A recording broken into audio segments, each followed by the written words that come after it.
पाठ 7 मातृभाषा की पहचान। एक दिन राजा कृष्णदेव राय दरबार में बैठे थे। सभी दरबारियों के बीच हास परिहास चल रहा था। तभी दरबार में एक विद्वान ब्राह्मण आए।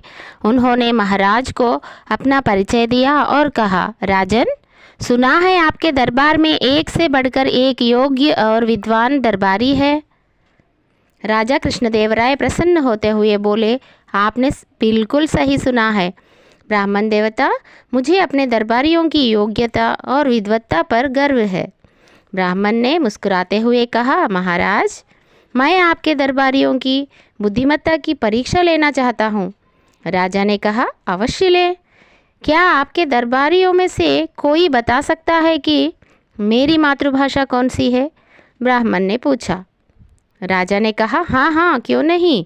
राजा के इतना कहते ही अतिथि ब्राह्मण ने बोलना शुरू किया। पहले मराठी, फिर कोंकणी, फिर तमिल, कन्नड़, मलयालम, तेलुगु। सभी दरबारी अचंभित थे।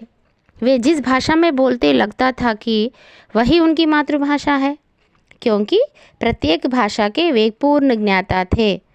किसी की भी समझ में नहीं आया कि उनकी मातृभाषा कौन सी है। राजा कृष्णदेव राय ने प्रश्नवाचक मुद्रा में तेनाली रामन की ओर देखा। तेनाली रामन मुस्कुराए और बोले, महाराज, मुझे 3 दिन का समय दें। तब तक ब्राह्मण देवता को अतिथि गृह में ठहराएं और मुझे इनकी सेवा का अवसर दें। राजा कृष्णदेव राय ने तेनाली रामन की बातें मान ली। तेनाली रामन उसी दिन से ब्राह्मण की सेवा में जुट गए। एक दिन जब अतिथि ब्राह्मण विश्राम कर रहे थे, तेनाली रामन उनके पांव दबाने के बहाने उनके कक्ष में गए और उनके पांव में कांटा चुभा दिया। ब्राह्मण दर्द से चीख पड़े और तमिल भाषा में अम्मा अम्मा पुकारने लगे। तेनाली रामन ने ब्राह्मण से हाथ जोड़कर क्षमा मांगी। अगले दिन दरबार में सभी बैठे थे। अतिथि ब्राह्मण आए और बोले, महाराज, आज तीसरा दिन समाप्त होने वाला है। क्या आज मेरे प्रश्न का उत्तर मिल जाएगा? महाराज ने तेनाली रामन की ओर देखा। तेनाली रामन हाथ जोड़कर बोले, महाराज, इनकी मातृभाषा तमिल है। राजा कृष्णदेव राय कुछ बोलते इससे पहले ही विद्वान ब्राह्मण बोल उठे, वाह वाह तेनाली रामन, मान गए आपको, किंतु आप बताएं कि आपने यह कैसे जान लिया? तेनाली रामन ने विनम्रता पूर्वक कहा, हे अतिथि ब्राह्मण, कल विश्राम करते समय जब आपको कांटा चुभा था, तब आपने तमिल भाषा में ही अम्मा अम्मा पुकारा था। यह सुनकर मैंने अनुमान लगा लिया कि आपकी मातृभाषा तमिल है, क्योंकि जब व्यक्ति किसी प्रकार के कष्ट में होता है तब वह अपनी मातृभाषा में ही माँ या ईश्वर को पुकारता है। मुझे क्षमा कर दीजिए, यह जानने के लिए मुझे आपको कांटा चुभाना पड़ा। ब्राह्मण तेनाली रामन को गले लगाते हुए बोले, आप धन्य हैं तेनाली रामन, आप वास्तव में कृष्णदेव राय के दरबार के बेशकीमती रत्न हैं। फिर राजा कृष्णदेव राय को संबोधित करते हुए बोले, महाराज, मैं तेनाली रामन के उत्तर से संतुष्ट हूँ। अतिथि ब्राह्मण के मुख से यह बात सुनकर राजा अत्यंत प्रसन्न हुए। उन्होंने अपने गले की मोतियों की माला तेनाली रामन को पहना दी। पाठ का सारांश।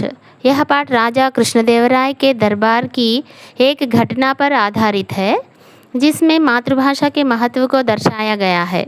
दरबार में एक अतिथि का आगमन होता है। वे मराठी, कोंकणी, तमिल, कन्नड़, तेलुगु सभी भाषाओं के पूर्ण ज्ञाता थे।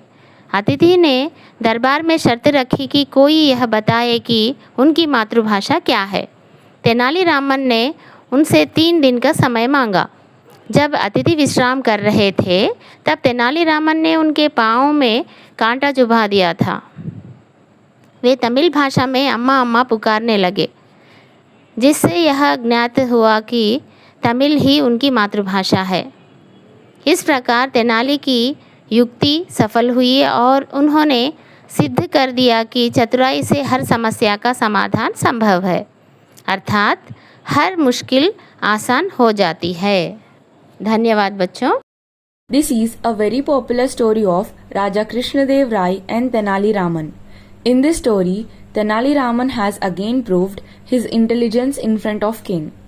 One day, one wise person came and challenged king to identify his mother tongue. No one could, but again Tenali has taken that challenge and identified his mother tongue, that is Tamil.